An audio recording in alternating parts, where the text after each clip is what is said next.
Dear students, ICSE class 10 maths exam గురించి ఈ వీడియోలో బ్రీఫ్గా చెప్తున్నాను. ఇంతవరకు రాసిన 2 ఎగ్జామ్స్లో టైం అనేది మనకు 11కి స్టార్ట్ అయ్యి 2 అవర్సే ఉంటుంది. బట్ ఈ మ్యాథమెటిక్స్ ఎగ్జామ్ మాత్రం 3 అవర్స్ డ్యూరేషన్. ఈ ఎగ్జామ్ వచ్చి 2 మార్చ్ 2026లో జరుగుతుంది కాబట్టి దీనికి సంబంధించిన కొన్ని విషయాలు మీకు షేర్ చేయాలనుకుంటున్నాను. టైం అనేది ఇంపార్టెంట్, ఎందుకంటే 2 ఎగ్జామ్స్కు 2 అవర్స్ ఉన్నాయి.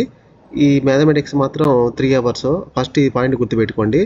తర్వాత ఈ ఎగ్జామ్ ప్యాటర్న్ వచ్చి ఒక 80 మార్క్స్కి ఉంటాయి. ఒక 15 మినిట్స్ అయితే రీడింగ్ టైం ఉంటుంది. ఆ తర్వాత ఒక 3 అవర్స్ అయితే మనం రైటింగ్ రాయడానికి అవకాశం ఉంటుంది. దీంట్లో 2 పార్ట్స్ ఉంటాయి, part A, part B. Part ఏలో 40 మార్క్స్ ఉంటాయి. కంపల్సరీగా ఇది అటెంప్ట్ చేయాల్సిన క్వశ్చన్. దీంట్లో చాయిస్ క్వశ్చన్స్ ఏమి ఉండవు. కంపల్సరీగా అటెంప్ట్ చేయాల్సిన పార్ట్ ఏ 40 మార్క్స్ ఉంటాయి. పార్ట్ బి వచ్చి 40 మార్క్స్ ఉంటాయి. దీంట్లో ఒక 7 క్వశ్చన్స్ ఉంటాయి. ఆ 7 క్వశ్చన్స్లో మనం 4 క్వశ్చన్స్ సెలెక్ట్ చేసుకోవాల్సి వస్తుంది. ఇప్పుడు నేను డీటెయిల్గా పార్ట్ ఏలో ఏముంటాయి, పార్ట్ బిలో ఏముంటాయి అనేది నేను చెప్తాను. స్టూడెంట్స్ టెన్షన్ పడకుండా. జనరల్గా ఈ మ్యాథమెటిక్స్ ఎగ్జామ్ అనగానే ఎక్కువ మంది టెన్షన్ పడుతూ ఉంటారు. ఈ చాలా ఈజీ చాప్టర్స్ ముందు చదువుకొని క్వశ్చన్ పేపర్లో ఉన్న క్వశ్చన్స్ ఈజీ క్వశ్చన్స్ సెలెక్ట్ చేసుకొని మనం బాగా రాయటానికి స్కోప్ ఉన్న సబ్జెక్ట్ ఇది. బాగా రాసే వాళ్ళకి మంచిగానే వస్తాయి, ఇబ్బంది ఏమి ఉండదు.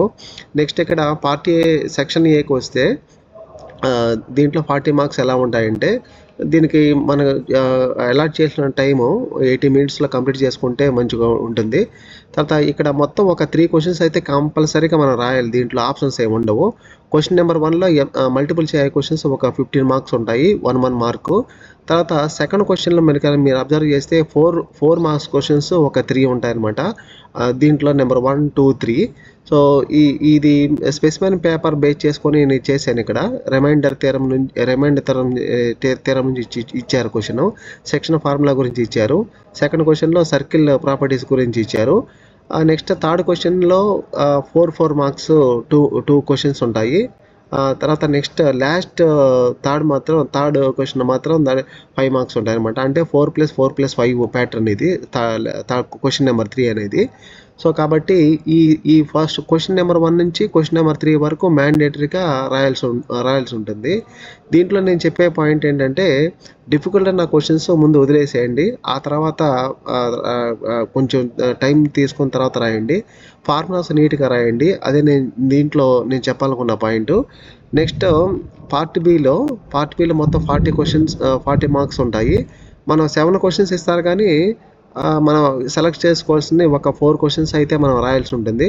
అయితే మీరు ఫస్ట్ 15 మినిట్స్ టైం ఉంటుంది కాబట్టి దాంట్లో ఆ రీడింగ్ టైంలోనే మనం ఈ 4 క్వశ్చన్స్ సెలెక్ట్ చేసుకోవడం బెటరు. అయితే ఇక్కడ సజెషన్ ఏంటంటే, లెంతీగా ఉన్న గ్రాఫ్ క్వశ్చన్స్ మాత్రం సెలెక్ట్ చేసుకోవచ్చు, ఎక్కువ టైం కిల్ అవుతుంది కాబట్టి.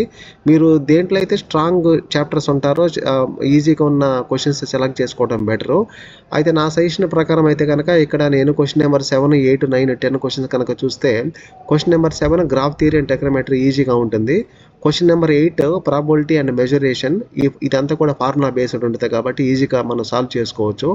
తర్వాత క్వశ్చన్ నెంబర్ 9లో mode, arithmetic progression, AP proofs ఉంటాయి కాబట్టి ఇది కూడా ఈజీగానే మనం రాయడానికి పాసిబిలిటీ ఉంది. క్వశ్చన్ నెంబర్ 10 వచ్చి మ్యాట్రిసెస్ ఈజీగా ఉంటాయి. తర్వాత గ్రాఫ్ రిలేటెడ్ ప్రాబ్లమ్స్ కూడా మనం ఆల్జీబ్రాకి సంబంధించిన ఈజీ కూడా చేయొచ్చు కాబట్టి ఇది మనం ఇలా చేసుకోవడానికి ఆ 4 క్వశ్చన్స్ ఈజీగా సెలెక్ట్ చేసుకోండి. నెక్స్ట్ నేను చెప్పాలనుకున్నది ఏంటంటే, ఎట్లా టైం స్పెండ్ చేయాలి. ఎందుకంటే 3 అవర్స్లో మనం చాలా మంచిగా యూజ్ చేయాలి టైంని. ఈ 15 మినిట్స్ రీడింగ్ చేసేటప్పుడు ఇది 3 అవర్స్లో కౌంట్ రాదు. తర్వాత ఈ రీడింగ్ చేసేటప్పుడే మనకు ఈజీ క్వశ్చన్ సెలెక్ట్ చేసుకోండి. ఆ తర్వాత మీరు పార్ట్ బిలో క్వశ్చన్స్ కూడా చాయిస్ క్వశ్చన్స్ కాబట్టి ఒక 4 క్వశ్చన్స్ మంచిగా ఉన్నాయి సెలెక్ట్ చేసుకోండి. తర్వాత పార్ట్ ఏ 15 మినిట్స్ నుంచి 95 మినిట్స్ వరకు ఈ డ్యూరేషన్ దీనికి యూజ్ చేసుకోండి. అంటే ఇక్కడ నా సజెషన్ ఏంటంటే, లాస్ట్ ఒక 5 మినిట్స్ మాత్రం మీరు రాసింది మొత్తం కూడా ఒకసారి వెరిఫై చేసుకోండి. ఆన్సర్స్ మొత్తం కూడా అన్నీ అండర్లైన్ చేయటం అనేది మంచిది.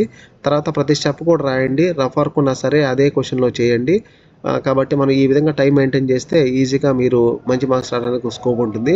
తర్వాత ఇక్కడ కొంచెం నేను ఇక్కడ చెప్పేందంటే హై వెయిటేజ్ ఉన్న చాప్టర్స్ ఏంటంటే స్టాటిస్టిక్స్ ఒకటి, టెక్నామెట్రీ అండ్ హైట్స్ ఒకటి, మెజరేషన్. ఈ ఫార్ములాస్ అన్ని గుర్తుపెట్టుకుంటే మనం ఈజీగా సాల్వ్ చేయడానికి పాసిబిలిటీ ఉంటుంది. అర్థమెటిక్ ప్రోగ్రెషన్ ఇది చాలా ఈజీ చాప్టరు.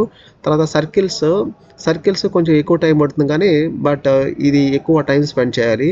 తర్వాత నెక్స్ట్ జిఎస్టీ ఒక 5 మార్క్స్ వస్తాయి, బ్యాంకింగ్ మీద 4 మార్క్స్ వస్తాయి, shares and dividend, linear equations మీద 4 మార్క్స్ వస్తాయి, క్వాడ్రాటిక్ ఈక్వేషన్ 4 మార్క్స్ వస్తాయి, ఫ్రాక్షన్ థియరం నుంచి ఒక 5 మార్క్స్ వస్తాయి, మ్యాట్రిసెస్ చాలా ఈజీ 4 మార్క్స్ వస్తాయి, కోఆర్డినేట్ జామెట్రీ అండ్ రిఫ్లెక్షన్ మీద 4 to 5 మార్క్స్ వస్తాయి, ప్రాబిలిటీ మీద 4 మార్క్స్ వస్తాయి.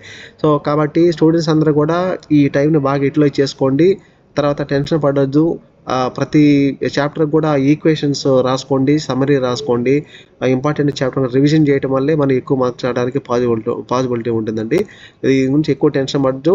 తర్వాత టైము ఇంపార్టెంట్ గుర్తుపెట్టుకోండి. ఇది 3 hours డ్యూరేషను.